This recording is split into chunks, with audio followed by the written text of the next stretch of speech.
Time to shake off those winter blues and get ready for spring. This video is packed with ideas for kid-friendly spring activities that parents and teachers can use. Let's go!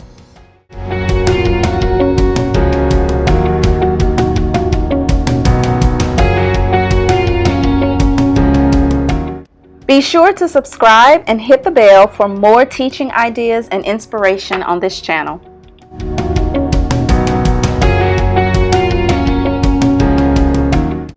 The first fun idea you can use this spring with your kiddos is what I call classmate scavenger hunt.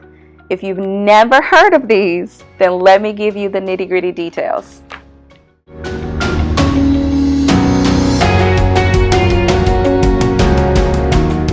A classmate scavenger hunt is basically an activity where your students will get to talk with their classmates while they walk around and collect their signatures. I use these to help my kids get the wiggles out, which is so needed during that springtime. I also use this as a classroom management tool because with spring comes spring fever. Each set has different boxes, different topics, and your students are basically going around to collect their classmates' initials whenever a topic applies to them, like I ate ice cream over spring break, I went shopping, I did this or didn't do something else. And you can customize this to fit your classroom community.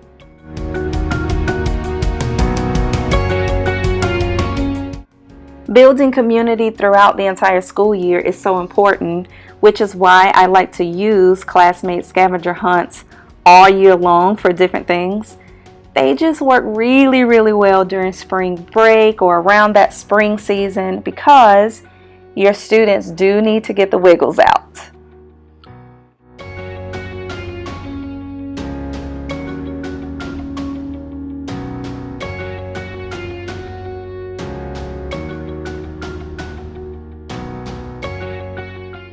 So whether you need something this spring to build up classroom community, indoor recess, something fun after a long testing day, use classmate scavenger hunts.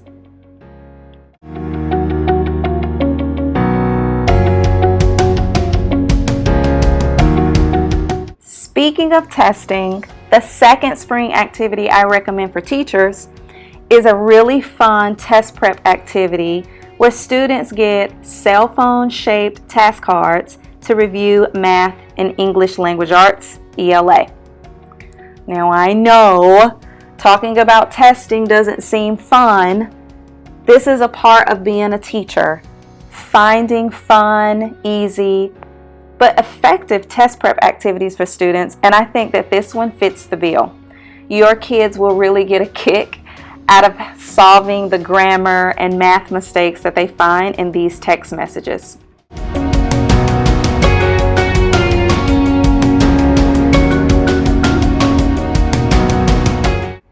Whether you are a teacher in the classroom or a parent at home with your kiddos, I always recommend some really good nonfiction quick reads. Quick reads are passages that are based on real life events, so these are nonfiction, informational texts. I like to find topics that are popular during the springtime so that I can use these as a warm-up or morning work or right before we're about to do a hands-on activity. The great thing about quick reads is that they are, as the name says, quick. Your kids will be able to complete these independently in a short amount of time, but they are packed with goodness, rigorous reading comprehension practice, and your kids color code the answers, which makes it a little more fun than just filling out a blank worksheet. So I recommend checking out some quick reads in my Teachers Pay Teachers store so that you can go ahead and have them ready this spring.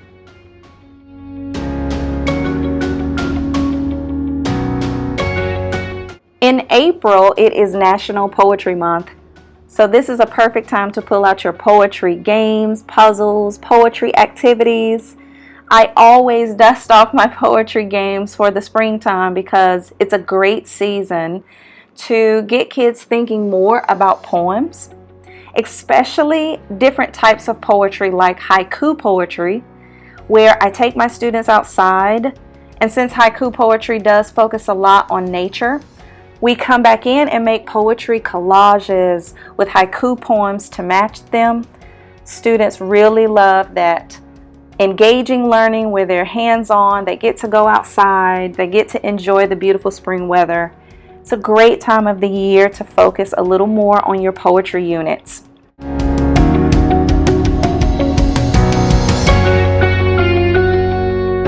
If you would like some free poetry activities, I have several for you on my site, thebutterflyteacher.com.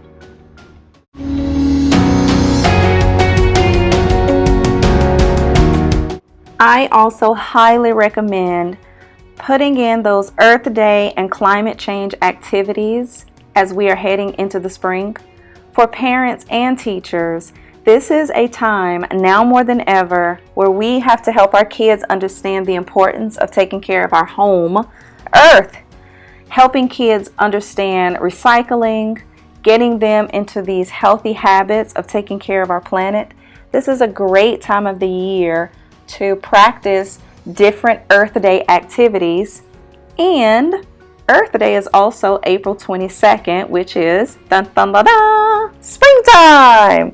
An even more perfect occasion to have activities where kids get to practice taking care of the planet.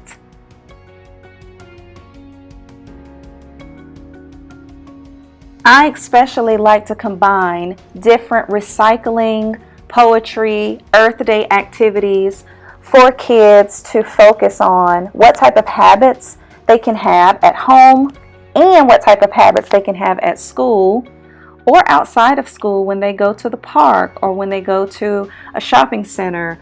What are some things that they can be doing, practical things that they can apply to take care of the planet?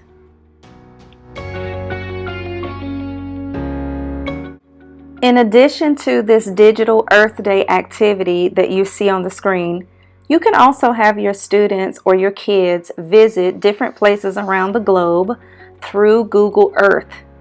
I especially like to have students visit places that have been impacted the most by climate change so that they can see the differences in what climate change is doing to our planet.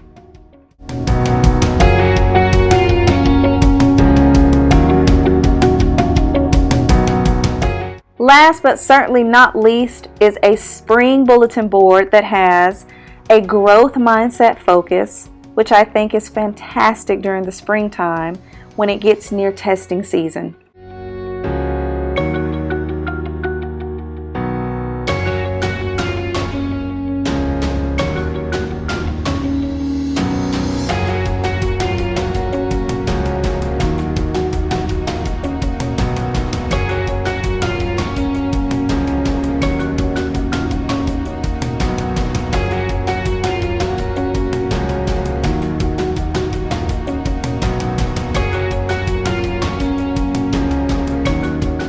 So, what type of activities do you enjoy doing with your students or children during the springtime?